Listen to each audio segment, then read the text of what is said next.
ہم حضرت علی رضی اللہ تعالیٰ عنہ کو اہل بیت میں سے مانتے ہیں۔ نبی صلی اللہ علیہ وآلہ وسلم نے فرمایا کہ علی سے محبت رکھنا ایمان کی علامت ہے۔ ہر مومن علی سے محبت رکھتا ہے اور علی سے بغض رکھنا یہ نفاق کی علامت ہے۔ یہ گروہ جو شیعان علی کے نام سے حضرت علی کا ساتھ دیتا تھا، یہی حضرت علی کے خلاف لڑنا شروع ہو گئے۔ شیعہ گروہ کا آغاز عبداللہ بن سبا نے کیا۔ یہ چار طبقے اس وقت آپ کو اہل تشیع کے پاکستان کے اندر جو ہے وہ نظر آئیں گے۔ ان چاروں طبقوں میں جو سیم بات ہے وہ یہ ہے کہ یہ چاروں طبقے حضرت علی رضی اللہ تعالیٰ عنہ کی ذات کے بارے میں غلو ضرور کرتے ہیں۔ ہماری آج کی گفتگو، جیسا کہ آپ احباب نے پڑھ لیا ہوگا، حضرت علی رضی اللہ تعالیٰ عنہ کی ذات کے بارے میں جو غلو ہے اس کا آغاز کیسے ہوا، کیا وجوہات تھیں، کیا اسباب تھے، اور اس وقت یہاں تک معاملہ کیسے پہنچا اور کہاں تک پہنچ چکا ہے۔ آج کی گفتگو کو سمجھنے کے لیے جو ہمارا پچھلا جمعہ تھا اس کو بھی آپ ذرا ذہنوں میں تازہ کر لیں کہ سابقہ جمعہ میں ہم نے جو شیعہ حضرات کے نزدیک امام غائب کا تصور ہے اس کو آپ کے سامنے رکھا تھا، اور اسی طرح جو امامت کا ان کا تصور ہے کہ وہ امامت کو منصوص من اللہ سمجھتے ہیں، یعنی جس طرح نبی اللہ کی طرف سے مقرر کیا جاتا ہے اس طرح وہ یہ سمجھتے اور مانتے ہیں، ان کا عقیدہ ہے کہ امام بھی اللہ کی طرف سے مقرر کیا جاتا ہے، اور 12 اماموں کو اللہ کی طرف سے مقرر کیا گیا، اور امام کی اطاعت لازم ہوتی ہے، اور امام کے اوپر فرشتہ آتا ہے، اور امام کے اوپر الہام ہوتا ہے، اور امام حجت خداوندی ہوتا ہے۔ تو یہ 5-6 باتیں جو امامت کے متعلق وہ آپ کے سامنے رکھی تھیں، اور یہیں سے جو ابتدا ہوئی ہے اختلاف کی وہ بھی اصل میں یہیں سے ہوئی۔ اپنی اصل موضوع کی طرف آنے سے پہلے میں یہ ضروری سمجھتا ہوں کہ صرف چند ایک باتیں حضرت علی رضی اللہ تعالیٰ عنہ کے مقام و مرتبے کے بارے میں ہم سن لیں، تاکہ یہ واضح ہو جائے کہ اہل سنت والجماعت کے نزدیک حضرت علی رضی اللہ تعالیٰ عنہ کا مقام و مرتبہ کیا ہے۔ تو یہ بات ذہن نشین رکھیں کہ رسول اللہ صلی اللہ علیہ وآلہ وسلم کے چچا کا بیٹا ہونے کی حیثیت سے نوجوانوں میں سب سے پہلے اسلام قبول کرنے والے نبی صلی اللہ علیہ وآلہ وسلم کے داماد، اور رسول اللہ صلی اللہ علیہ وآلہ وسلم نے جس وقت اہل بیت کو اپنی چادر میں لیا تو اس میں حضرت علی رضی اللہ تعالیٰ عنہ کو نبی صلی اللہ علیہ وآلہ وسلم نے اہل بیت میں شمار کیا۔ مباہلے کے وقت بھی حضرت علی رضی اللہ تعالیٰ عنہ کو اہل بیت میں شمار کیا۔ ہم حضرت علی رضی اللہ تعالیٰ عنہ کو اہل بیت میں سے مانتے ہیں، یعنی نبی صلی اللہ علیہ وسلم کے گھر والے، اور نبی صلی اللہ علیہ وآلہ وسلم نے فرمایا کہ علی سے محبت رکھنا ایمان کی علامت ہے۔ ہر مومن علی سے محبت رکھتا ہے، اور علی سے بغض رکھنا یہ نفاق کی علامت ہے۔ اگر کسی کے دل میں حضرت علی رضی اللہ تعالیٰ عنہ کے بارے میں کوئی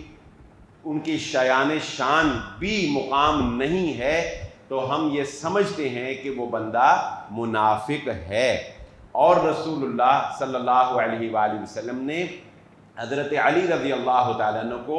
غزوہ تبوک کے موقع پر اپنے قائم مقام مدینہ میں مقرر کیا، اور کہا کہ جس طرح موسیٰ کے بعد طور پر جانے کے بعد ہارون مقرر کیے گئے تھے، اسی طرح میں نے آپ کو اپنا نائب مقرر کیا، لیکن یہ شک آپ نے دور کر دیا کہ میرے بعد کوئی نبی نہیں ہے، جبکہ موسیٰ علیہ السلام کے بعد ان کے جو بھائی ہارون تھے ان کی زندگی میں ہی وہ نبی بھی بن گئے تھے۔ تو حضرت علی رضی اللہ تعالیٰ عنہ کے مقام و مرتبے کو تسلیم کرنا اور ان کو وہ مقام دینا جو خیبر کے موقع پر سارے صحابہ رات بھر یہ سوچتے رہے اور تمنا کرتے رہے کہ صبح کے اٹھ کر جس کو خیبر کی فتح کا پیغام دیا جائے کاش وہ میں ہوں۔ حضرت عمر کہتے ہیں کہ مجھے آج تک امارت کی خواہش کبھی نہیں ہوئی سوائے اس موقع پر کہ جب نبی صلی اللہ علیہ وسلم فرمایا تھا کہ صبح میں جس کے ہاتھ پہ جھنڈا پکڑاؤں گا اللہ خیبر کی فتح اس کے ہاتھ پہ دے گا، اور یہ اعزاز حضرت علی رضی اللہ تعالیٰ عنہ کو حاصل ہوا۔ یہ تو تھا حضرت علی رضی اللہ تعالیٰ عنہ کا مقام و مرتبہ۔ اب دیکھیے حضرت علی رضی اللہ تعالیٰ عنہ کی ذات کے بارے میں غلو جو ہے وہ کیسے شروع ہوتا ہے۔ سب سے پہلے یہ بات سمجھیے کہ نبی صلی اللہ علیہ وآلہ وسلم نے، جس طرح دیکھیں آپ لوگ اگر قرآن مجید پڑھتے ہیں تو آپ جانتے ہیں کہ قرآن مجید کی جو آیات ہوتی ہیں نا ان کا ایک شان نزول ہوتا ہے، اس کا ایک پس منظر ہوتا ہے کہ یہ آیت کس موقع پر کیا بیک گراؤنڈ تھا، واقعہ کیا ہوا، کوئی جنگ ہوئی، کوئی معاملہ ایسا پیش آیا، اس کی وجہ سے اللہ تعالیٰ نے یہ آیت نازل فرمائی۔ اس آیت کو اس کو کہتے ہیں اس آیت کا شان نزول۔ اسی طرح نبی صلی اللہ علیہ وآلہ وسلم کی جو احادیث ہیں اگر ان کا گہرائی سے مطالعہ کیا جائے تو ان کے بیان کے بھی کوئی اسباب ہوتے تھے، یعنی ہر ایک کے نہیں، جس طرح قرآن کی ہر آیت کا شان نزول نہیں ہے لیکن بہت سی آیات کے شان نزول ملتے ہیں۔ اسی طرح احادیث کے بھی کچھ جو اسباب ہوتے تھے، آپ اس کو شان نزول تو نہیں کہہ سکتے لیکن آپ اس کو یہ کہہ سکتے ہیں کہ اس بات کے بیان کرنے کے پیچھے ایک پورا سیاق و سباق ہوتا تھا، ایک پورے اسباب ہوتے تھے جس کی بنیاد پر وہ بات کہی جاتی تھی۔ تو نبی صلی اللہ علیہ وآلہ وسلم کے دور میں حضرت علی رضی اللہ تعالیٰ عنہ سے کچھ صحابہ کرام کا اختلاف ہو جاتا تھا، ہو جاتا تھا جیسا کہ حجۃ الوداع کے موقع پر نبی صلی اللہ علیہ وآلہ وسلم نے اس سے پہلے حضرت علی رضی اللہ تعالیٰ عنہ کو یمن کے ایک سریہ جو ایک چھوٹی جنگ جسے کہتے ہیں اس پر محاذ پر حضرت علی کو بھیجا تھا۔ تو وہاں پر مال غنیمت کی تقسیم کے معاملے میں ایک صحابی کی حضرت علی رضی اللہ تعالیٰ عنہ کے ساتھ کچھ ان کو غلط فہمی ہو گئی۔ مال غنیمت کی تقسیم میں حضرت علی رضی اللہ تعالیٰ عنہ کے بارے میں ان کو کچھ غلط فہمی ہو گئی، تو انہوں نے آ کر نبی صلی اللہ علیہ وآلہ وسلم سے اس کا اظہار کیا۔ اسی طرح مختلف صحابہ اللہ کے نبی صلی اللہ علیہ وسلم سے اگر کسی بات کا اظہار کرتے تھے تو نبی صلی اللہ علیہ وآلہ وسلم نے موقع کی مناسبت سے صحابہ کو یہ کہا کہ دیکھو علی کے بارے میں اگر تمہیں کوئی معاملے میں اختلاف ہو بھی جائے تو علی کا جو مقام و مرتبہ ہے اسے کبھی نہ بھولنا۔ اب دیکھیں کہ نبی صلی اللہ علیہ غدیر خم یا غدیر خم بھی کہتے ہیں، اس پہ میں نے پورا جمعہ بھی پڑھایا، شاید آپ کو پتا ہوگا۔ نبی صلی اللہ علیہ وآلہ وسلم نے حجۃ الوداع کا جب خطبہ ارشاد فرمایا تو حجۃ الوداع کے خطبے پہ اللہ کے نبی صلی اللہ علیہ وآلہ وسلم نے جو تلقین فرمائی ہے وہ کیا فرمائی ہے کہ اگر تم میں سے کسی حبشی غلام کو بھی تمہارا امام خلیفہ مقرر کر دیا جائے تو تم نے اس کی کیا کرنی ہے؟ اطاعت کرنی ہے۔ اب اس بات کو ذرا سمجھنے کی ضرورت ہے۔ حجۃ الوداع کا جو خطبہ ہے نا یہ وہ خطبہ ہے جو کہ نبی صلی اللہ علیہ وآلہ وسلم نے اس وقت تمام جو صحابہ اکرام ایک بڑی تعداد کے اندر ایک گرینڈ ایونٹ جسے آپ کہہ سکتے ہیں وہ موجود تھے اور نبی صلی اللہ علیہ وسلم نے خطبہ ارشاد فرمایا۔ اچھا اس کے بعد تقریباً 8 دن کے بعد 18 ذوالحجہ کو، یعنی حجۃ الوداع کا خطبہ کے بعد 18 ذوالحجہ کو نبی صلی اللہ علیہ وسلم جب غدیر خم کے مقام پہ پہنچے، غدیر ایک خم ایک کنواں تھا وہاں پہ، ایک غدیر کنویں کو کہتے ہیں، تو اس کی مناسبت سے یہ رکھا گیا۔ تو وہاں پر جب سارے بہت سے لوگ جا چکے تھے اور ایک تھوڑے سے لوگ کچھ لوگ جو ہیں وہ رہ گئے تھے، یعنی چند ہزار لوگ جب رہ گئے تھے تو وہاں پھر نبی صلی اللہ علیہ وآلہ وسلم نے یہ بات ارشاد فرمائی۔ اچھا پس منظر یاد رکھیں، پس منظر کیا ہے کہ حضرت علی رضی اللہ تعالیٰ عنہ کے بارے میں کچھ صحابہ کا اختلاف ہونا ان کے ساتھ، تب نبی صلی اللہ علیہ وسلم نے فرمایا تھا کہ اے میرے صحابہ من کنت مولاہ فعلی مولاہ، جس مجھ سے محبت رکھتا ہے اسے چاہیے کہ وہ علی سے بھی محبت رکھے، جو مجھے دوست رکھتا ہے اسے چاہیے کہ وہ علی کو بھی دوست رکھے۔ اور پھر نبی صلی اللہ علیہ وآلہ وسلم نے یہ بھی فرمایا کہ جو اللہ سے محبت رکھتا ہے اسے چاہیے کہ وہ علی سے بھی محبت رکھے۔ یعنی نبی صلی اللہ علیہ وآلہ وسلم، اور پھر اہل بیت کے بارے میں بھی نبی صلی اللہ علیہ وسلم نے فرمایا کہ میں تمہیں تلقین کرتا ہوں، میں تمہیں چھوڑ کے جا رہا ہوں دو چیزیں، ایک اللہ کی کتاب اور ایک تو میرے اہل بیت۔ اچھا، حجت الوداع پہ آپ نے کیا فرمایا؟ میں تم میں دو چیزیں چھوڑ کے جا رہا ہوں، ان کو مضبوطی سے پکڑے رکھنا، ایک کتاب اللہ اور وہ سنتی، اور میری سنت۔ ان دونوں فرق کو سمجھنا بہت ضروری ہے۔ حجت الوداع پہ آپ کیا فرما رہے ہیں؟ چھوڑ کے جا رہا ہوں تم میں اللہ کی کتاب اور میری سنت، کہ تم کبھی گمراہ نہیں ہوگے اگر اس کو تھامے رکھو گے۔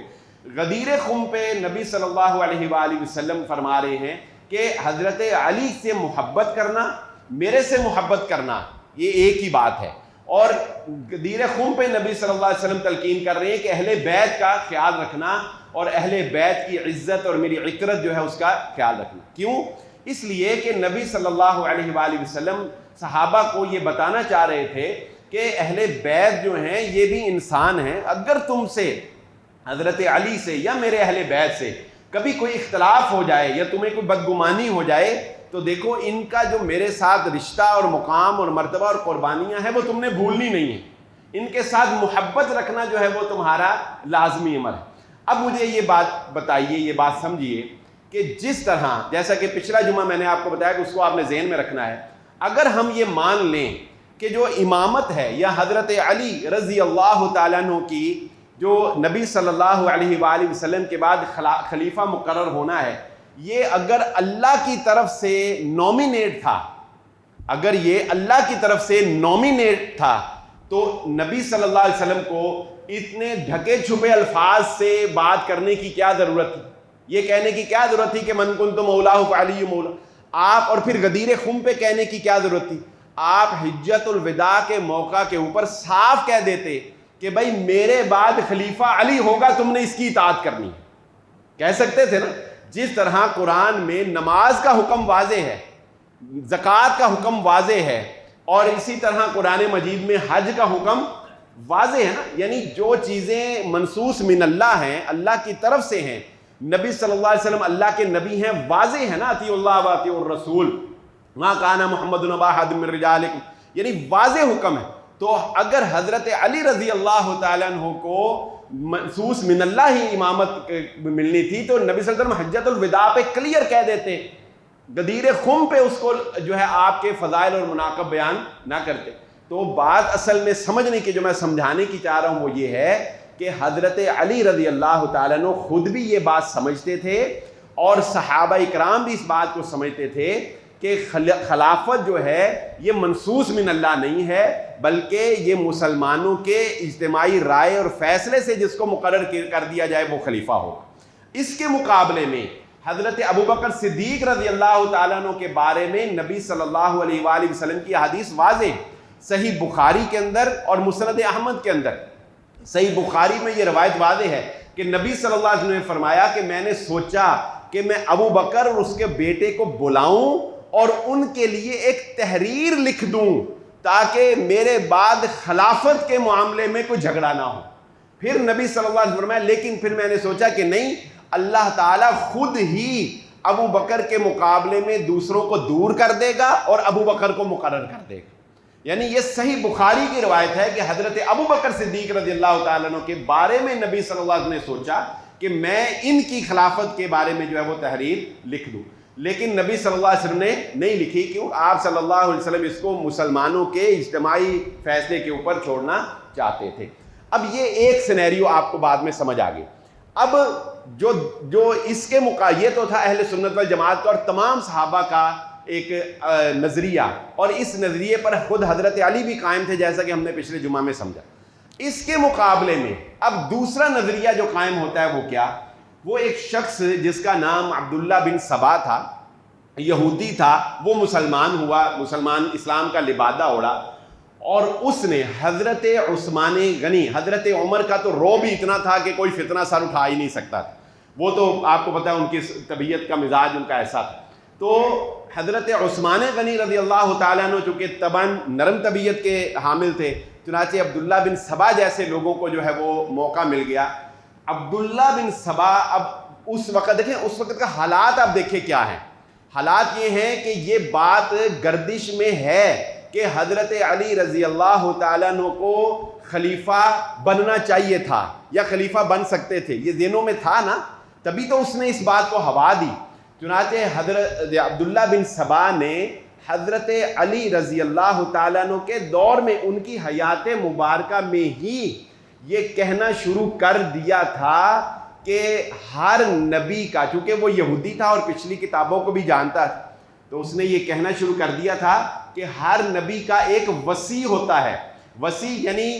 جس کو نبی نومینیٹ کر کے جاتا ہے، اور حضرت محمد صلی اللہ علیہ وآلہ وسلم کے وصی جو ہیں وہ حضرت علی رضی اللہ تعالیٰ عنہ. اور وہ کہتا تھا کہ جس طرح خاتم الانبیاء نبی صلی اللہ علیہ وسلم ہیں، اسی طرح خاتم الاوصیاء جو ہیں وہ حضرت علی رضی اللہ تعالیٰ عنہ ہیں. یہی کافی نہیں، حضرت علی رضی اللہ تعالیٰ عنہ کی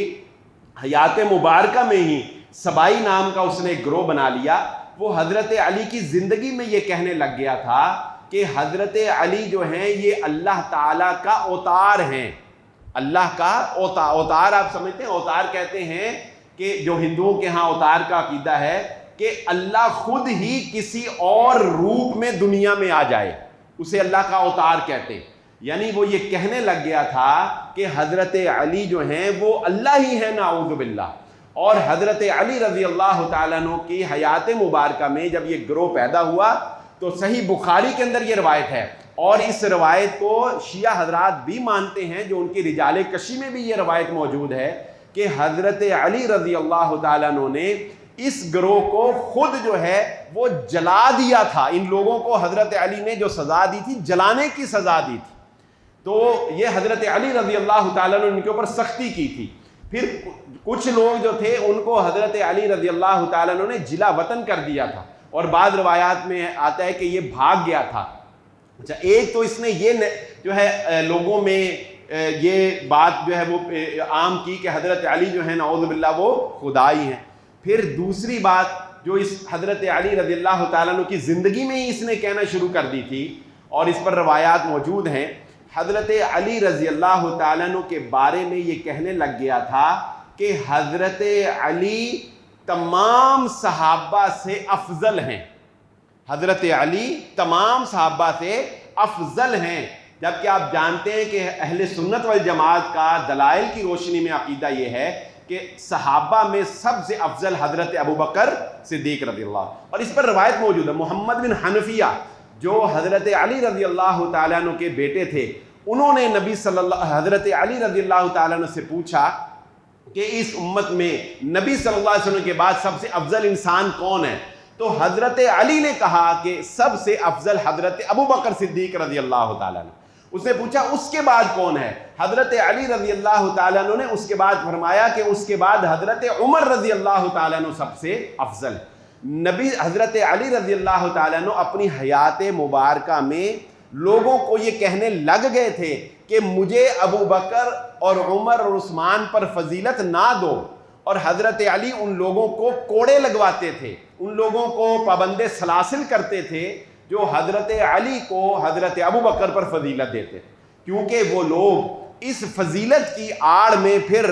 اگلی بات جو حضرت علی کی حیات مبارکہ میں حضرت علی کے بارے میں غلو کا جو ہم اب اس پہ آ گئے ہیں کہ جو غلو ہو رہا تھا وہ کیا تھا، اور اس کے پیچھے عبداللہ بن سبا تھا. اس میں تیسری بات یہ تھی کہ وہ یہ کہتے تھے کہ حضرت علی رضی اللہ تعالیٰ عنہ جو ہیں ان کو نبی صلی اللہ علیہ وآلہ وسلم کے بعد خلیفہ ہونا چاہیے تھا. نعوذ باللہ ابو بکر عمر عثمان رضی اللہ تعالیٰ عنہ نے حضرت علی کا حق سلب کیا ہے، اور اسی آڑ میں کہ حق سلب کیا ایک گروہ حضرت علی کی زندگی میں ایسا بھی ہو گیا تھا جو کہ شیخین پر یعنی حضرت ابوبکر اور عمر اور عثمان رضی اللہ تعالیٰ عنہ پر تان و تشنیع کرتا تھا، ان کو گالی گلوچ کرتا تھا، ان کو برا کہنے لگ گیا تھا لیکن یہ بات آن دی ریکارڈ موجود ہے، صحیح احادیث کے اندر موجود ہے اور شیعہ کتب کے اندر بھی موجود ہے کہ حضرت علی رضی اللہ تعالیٰ عنہ نے اپنی ذات کے بارے میں اس طرح کے غلو کا سختی سے نوٹس لیتے ہوئے، ایکشن لیتے ہوئے اس کا نہ صرف انکار کیا بلکہ ان لوگوں کو سخت سزائیں جو ہیں وہ حضرت علی رضی اللہ تعالیٰ عنہ نے دی۔ لیکن بہرحال مصر کے اندر کیونکہ جہاں پہ حکومت کی رٹ آپ دیکھیں تھوڑی سی کمزور ہوتی ہے نا، وہاں بندوں کا زور چل جاتا ہے۔ جس طرح آپ دیکھیں مثلا پاکستان میں کچھ کچے کا علاقہ ہی آپ دیکھ لیں، وہاں حکومت کی رٹ کمزور ہے نا، تو وہاں پہ کچھ بھی آپ جو ہے وہ کر لیں تو حکومت وہاں پہ کوئی مداخلت نہیں کر سکتی۔ اس طرح کچھ علاقے ایسے ہوتے ہیں ہمیشہ حکومتوں میں جہاں پہ حکومت کا لا اینڈ آرڈر کی جو رٹ ہے وہ کمزور ہوتی ہے۔ تو مصر وہ علاقہ تھا کہ جہاں پر اس کو عبداللہ بن سبا کو اپنا جو پیغام ہے اور اپنا جو اس نے ایک فتنہ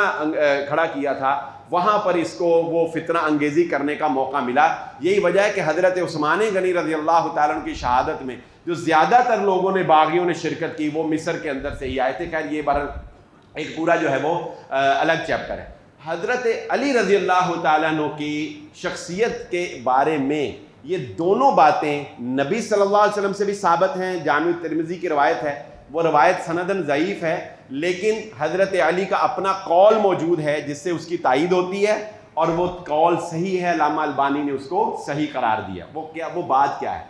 حضرت علی رضی اللہ تعالیٰ عنہ فرماتے ہیں کہ اس امت میں یعنی نبی صلی اللہ علیہ وسلم کی امت میں میری وجہ سے دو قسم کے لوگ جو ہیں وہ جہنم میں جائیں گے۔ ایک وہ لوگ جو میری ذات کے بارے میں غلو کریں گے، یعنی مجھے میرے مقام سے بڑھا کر پیش کریں گے، اور دوسرے وہ لوگ جو میری ذات کے بارے میں تنقیص کریں گے، یعنی مجھے میرے مقام و مرتبے سے گرانے کی کوشش کریں گے، نیچا کرنے کی کوشش کریں گے، جنہیں ہم ناسبی کہتے ہیں۔ لیکن یہ یاد رکھیں کہ ناسبیوں کا گروہ بالکل نہ ہونے کے برابر ہے، اور یہ بات بھی شاید میں نے ایک جمعہ جب پڑھایا تھا جس میں میں نے یہ ذکر کیا تھا کہ علی نے باغیوں کا کس طرح مقابلہ کیا، تو اس میں آپ کو یہ بات بتائی تھی کہ یہی گروہ جو شیعان علی کے نام سے حضرت علی کا ساتھ دیتا تھا، اسی گروہ نے جب یہ دیکھا کہ حضرت علی رضی اللہ تعالیٰ عنہ اور حضرت امیر معاویہ رضی اللہ تعالیٰ عنہ کے درمیان صلح ہو گئی ہے، جو حضرت ابو موسیٰ اشعری رضی اللہ تعالیٰ عنہ نے دو صحابیوں نے مل کے صلح کروائی، تو یہی جو حضرت علی کے لشکر میں تھے یہی حضرت علی کے خلاف لڑنا شروع ہو گئے، یعنی ناسبیت بھی انہی کے اندر پیدا ہوئی، حضرت علی کی مخالفت بھی انہی لوگوں نے کی۔ اور یہ بات بھی ذہن نشین رکھ لیں کہ حضرت علی رضی اللہ تعالی عنہ اور حضرت امیر معاویہ رضی اللہ تعالیٰ عنہ کا مقام و مرتبے میں مقابلہ بنتا ہی نہیں ہے۔ یہ بات ذہن نشین، یعنی حضرت علی کا مقام بہت بلند ہے حضرت امیر معاویہ رضی اللہ تعالیٰ عنہ سے، لیکن وہ ایک سیاسی اختلاف کی وجہ سے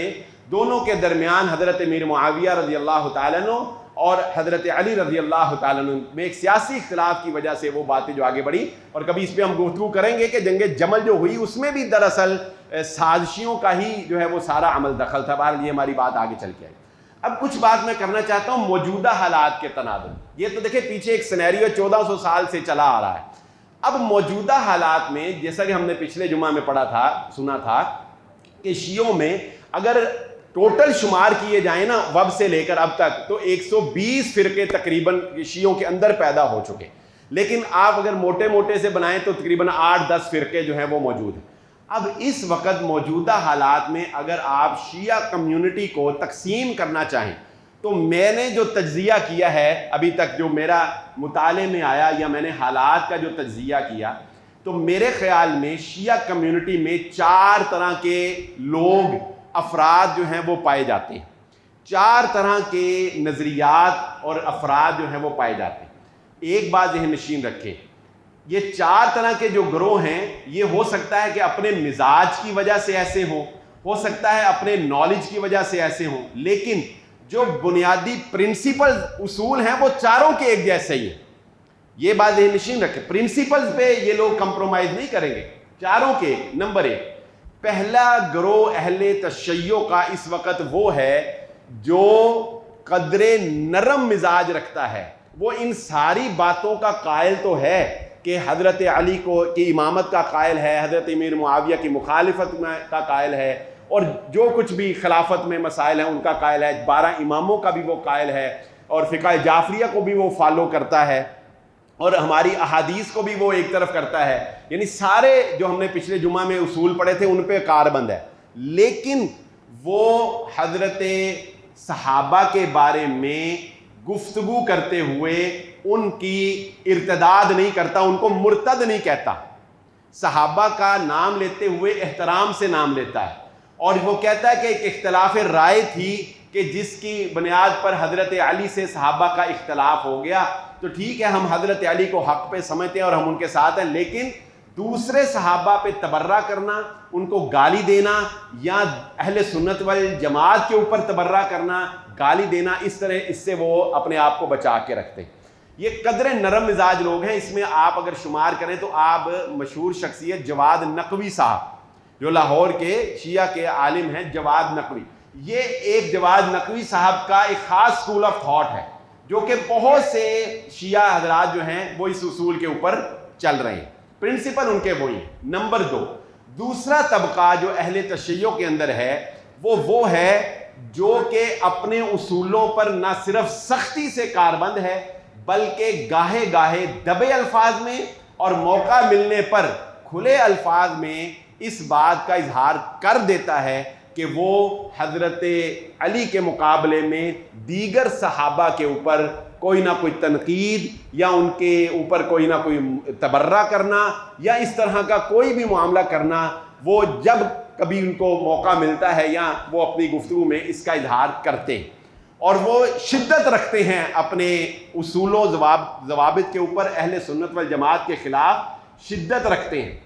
جن میں آپ کو ایک طبقہ ملے گا جو ان کے بڑے مشہور ذاکر ہیں، شہنشاہ نقوی۔ اگر آپ شہنشاہ نقوی کو سنیں گے اور اس طرح کے لوگوں کو سنیں گے تو آپ کو پتہ چلے گا کہ یہ ایک دوسرا طبقہ ہے۔ تو پہلا طبقہ، دوسرا طبقہ، یہ میں آپ کو اس لیے بیان کر رہا ہوں کہ یہ سمجھ لیں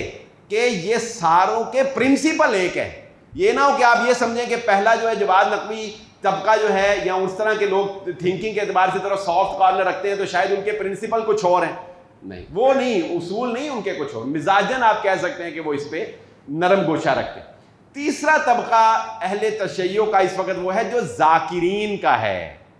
ان سے تو کچھ بھی بعید نہیں ہے، ان سے تو کچھ بھی بعید نہیں ہے، اور ان کے بارے میں تو ان کے اپنے لوگ جواد نقوی صاحب جیسے لوگ بھی ان کے اوپر تنقید کرتے ہیں۔ ان کا مقصد ہے صرف مجمع سے داد لینا، ان کا مقصد کیا ہے؟ صرف مجمع سے داد لینا، یا مالی کوئی ان کو جو ہے وہ معاونت ہو تو اس کا ان کو لالچ ہونا، یا بس رولانا، اس میں جھوٹ آئے، اس میں فراڈ آئے، اس میں گپ آئے، اس میں جو کچھ مرضی آئے، انہیں کوئی پرواہ نہیں۔ یہ تیسرا طبقہ جو ہے یہ ذاکرین کا طبقہ ہے، اور خود اہل تشیع کے جو علماء ہیں وہ ان کو سختی سے کنڈیم کرتے ہیں، ان کی حوصلہ شکنی کرتے ہیں، لیکن بہرحال یہ بھی معاشرے میں موجود ہے اور اپنا کردار ادا کر رہے ہیں۔ اور جو چوتھا طبقہ اہل تشیع کا آپ کو نظر آئے گا وہ طبقہ ہے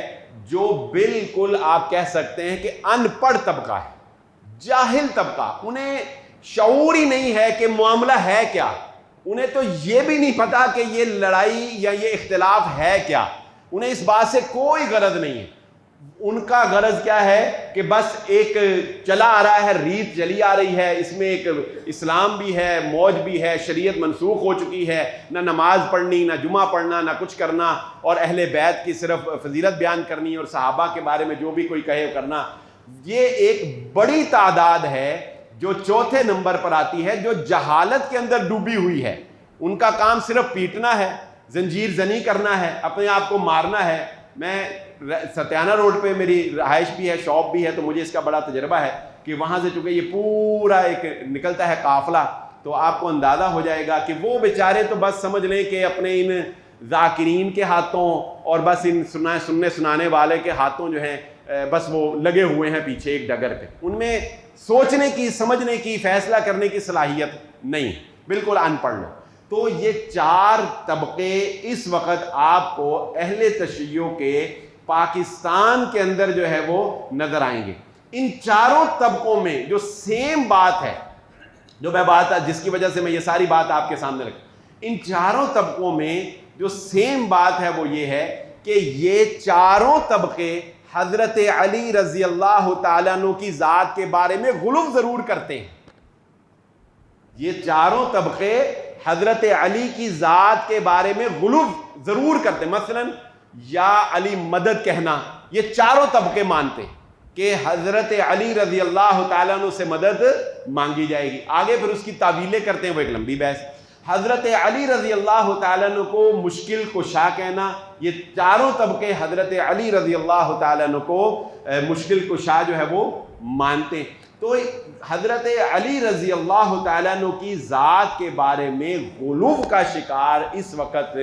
اہل تشیع کے تمام فرق اور تمام گروہ جو ہیں وہ موجود ہیں۔ ایک آخری بات، کیونکہ کچھ اور باتیں بھی آج میں سمجھانا چاہتا ہوں اس ٹاپک سے ریلیٹڈ، ٹاپک بہت لمبا ہے، کوشش کی ہے اس کو ہم شارٹلی سمجھ لیں۔ ایک آخری بات جو ہے وہ یہ سمجھیں کہ ایک بیانیہ اہل سنت والجماعت کا یہ ہے کہ شیعہ گروہ کا آغاز عبداللہ بن سبا نے کیا۔ عبداللہ بن سبا وہ پہلا بندہ تھا جس نے شیعہ کا گروہ قائم کیا، یعنی یہ فاؤنڈر تھا، بنیاد رکھنے والا تھا۔ اہل سنت والجماعت کا ایک نظریہ یہ ہے۔ اہل تشیع اس بات کو تو مانتے ہیں کہ عبداللہ بن سبا ایک شخص تھا اور اس نے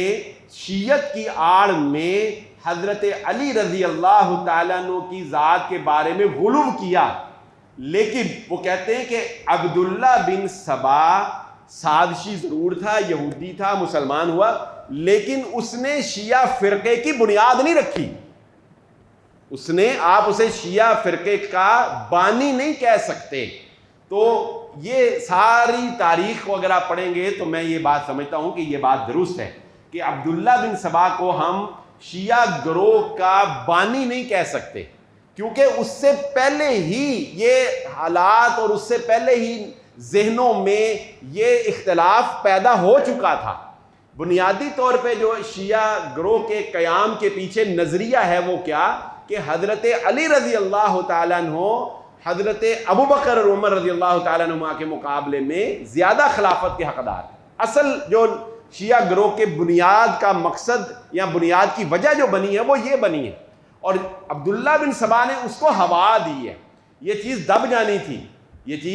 جانی تھی، جیسا کہ آپ دیکھیں مثال کے طور پہ اگر 4 بھائی ہیں، 4 بھائیوں میں اختلاف ہو جاتا ہے، ایک بھائی دوسرا بھائی اختلاف ہو جاتا ہے، وہ بھائیوں کی محبت اتنی ہوتی ہے کہ وہ سمجھتے ہیں یار چل کوئی نہیں، تو اے رکھ بھی لیا، میں ایک مثال دے رہا ہوں، کہتے ہیں یار چل تو اے رکھ بھی لیا تے کوئی گل نہیں۔ اچھا، لیکن وہ 4 بھائی تو آپس میں خوشی خوشی رہ بھی لیتے ہیں ایک دوسرے کے ساتھ، اپنے اختلافات کو دبا، لیکن اگلی نسل میں کوئی اکھڑ دماغ کا پیدا ہو جائے گا نا، اللہ میں چاچے دی ایسی دی تیسی انہیں میرے پیو نو گیڑا دیتا، میرا پیو شریف آدمی سی، میں نہیں چھڑنا،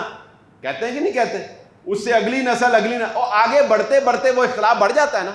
تو اصل میں یہی تھا کہ حضرت علی، حضرت ابو بکر، عمر، عثمان، ان کا آپس میں پیار محبت تھا۔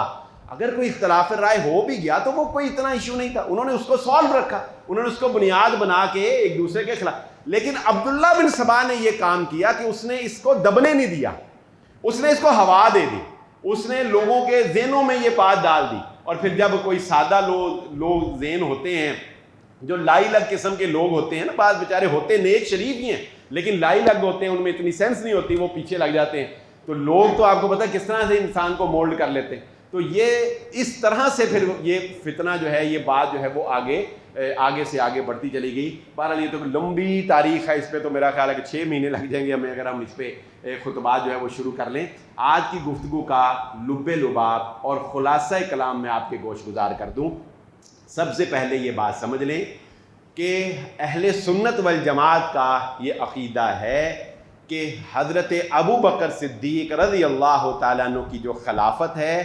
یہ عین صحیح انتخاب ہے، مسلمانوں کا انتخاب ہے، نبی صلی اللہ علیہ وآلہ وسلم کی احادیث پر دلالت کرتی ہیں کہ آپ کے بعد خلیفہ ابو بکر صدیق رضی اللہ تعالیٰ عنہ کو ہونا چاہیے تھا۔ البتہ نبی صلی اللہ علیہ وسلم نے اہل بیت اور حضرت علی رضی اللہ تعالیٰ عنہ سے محبت کرنے کا اور ان کا ادب اور احترام کرنے کا جو سبق ہمیں دیا ہے وہ ہمیں یاد رکھنا چاہیے، وہ ہمارے ایمان کا حصہ ہے۔ حضرت علی کی خلافت اگر اتنی ہی منصوص من اللہ ہوتی تو نبی صلی اللہ علیہ وسلم یا اللہ قرآن میں واضح طور پہ کہہ دیتا۔ میں ایک ڈیبیٹ سن رہا تھا پچھلے یہ پورا ہفتہ، میں نے بہت سے مناظرے بھی سنے ان باتوں کو سمجھنے کے لیے، تو ایک اہل سنت والجماعت کے عالم دین تھے اور ایک اہل تشیع کے، اب مناظرہ ہو رہا ہے۔ یہاں پہ آ کے بات ختم ہوئی کہ اہل سنت، اب ایک اور آپ کو پوائنٹ بتانے لگا کہ اہل سنت والجماعت کے جو عالم تھے انہوں نے کہا کہ بھئی ٹھیک ہے، اگر آپ سمجھتے ہیں کہ حضرت علی کی خلافت منصوص من اللہ تھی، یعنی اللہ نے مقرر، تو بتاؤ قرآن میں اللہ نے کیوں نہیں کہا؟ اللہ قرآن میں کہہ دیتا نا کہ بھئی نبی کے بعد کون ہوں گے خلیفہ؟ حضرت علی، علی کے بعد حسن، حسین، اس طرح ہی خلافت ان کے بڑے بیٹے میں ہو، اللہ نے کیوں نہیں کہا؟ تو اب اس کا جواب یہ تھا کہ وہ قرآن جس میں حضرت علی کی ولایت کے بارے میں حکم تھا وہ قرآن چھپا دیا گیا۔ کہتے ہیں کہ وہ قرآن ہی وہ کہتے ہیں وہ مکمل نہیں، وہ کہتے ہیں وہ فاطمی قرآن ہے، اور وہ قرآن جس میں حضرت علی کے وصی ہونے کا، خلیفہ ہونے کا تذکرہ ہے، وہ امام غائب کے پاس ہے، جو ہم نے پچھلے جمعے سمجھا، وہ امام غائب کے پاس وہ قرآن ہے۔ اب وہ ان کے نزدیک تو جو ہم شریعت پہ عمل کر رہے ہیں نا، یہ شریعت اتھینٹک نہیں ہے، اصل اتھینٹک شریعت تو امام غائب کے پاس ہے، یہ تو دنیا ایسی لگی پھری۔ تو وہ امام غائب جو آئیں گے تو پھر وہ جب وہ اصل نسخہ قرآن کا پیش کریں گے تو پھر لوگوں کو پتہ چلے گا کہ لو جی اسی دے انہیں 1400 سال تو بھٹک دے دیا، 15، جب بھی وہ آئیں تو بتائیں گے کہ لو جی یہ تھے حضرت علی رضی اللہ تعالیٰ عنہ کا حق تھا۔ تو اب یہاں آپ کیا آ کے کہہ سکتے ہیں؟ جب ایک بندہ قرآن کو ہی کہہ دیتا ہے کہ بھئی یہ قرآن ہی وہ پورا نہیں، تو پھر تو ہمارا بدل ہی گیا نا، بالکل بیانیہ ہی بدل گیا۔ اب قرآن ثابت کرنے پہ بات ہوگی کہ پہلے قرآن کو مکمل ثابت کیا۔ تو دوسری بات، پہلی بات ہم نے یہ سمجھی، دوسری بات میں نے آپ کے سامنے یہ رکھی کہ حضرت علی رضی اللہ تعالیٰ عنہ کا جو مقام و مرتبہ ہے اس کو ہم نے سمجھنا ہے۔ تیسری بات آپ کے سامنے یہ رکھی کہ عبداللہ بن سبا جو ہے یہ ایک ایسا شخص تھا جو یہودی تھا، اسلام کا لبادہ اوڑھ کے مسلمان ہوا، اور مسلمانوں میں اس نے حضرت علی رضی اللہ تعالیٰ عنہ کے بارے میں غلو کے نظریات پیدا کیے، حضرت علی نے ان کو سزائیں دی۔ چوتھی بات آپ کے سامنے یہ رکھی کہ موجودہ دور میں بھی پاکستان کے اگر اہل تشیع کا ہم تذکرہ کریں تو 4 حصوں میں ہم ان کو تقسیم کر سکتے ہیں، لیکن اس میں یہ بات نشین رکھیں کہ یہ چاروں گروہ جو ہیں یہ حضرت علی رضی اللہ تعالیٰ عنہ کی ذات کے بارے میں بہرحال غلو ضرور کرتے ہیں، اور غلو کا حضرت علی رضی اللہ تعالیٰ عنہ کے بارے میں یہ شکار ہیں۔ اللہ تعالیٰ سے دعا ہے اللہ تعالیٰ ہمیں صحیح دین کو سمجھ کر اس کے اوپر عمل پیرا ہونے کی توفیق عطا فرمائے، اور اللہ تعالیٰ دور حاضر کے پھیلے ہوئے بہت سے فتنوں سے اللہ تعالیٰ ہمیں محفوظ فرمائے۔ وآخر دعوانا الحمدللہ رب العالمین۔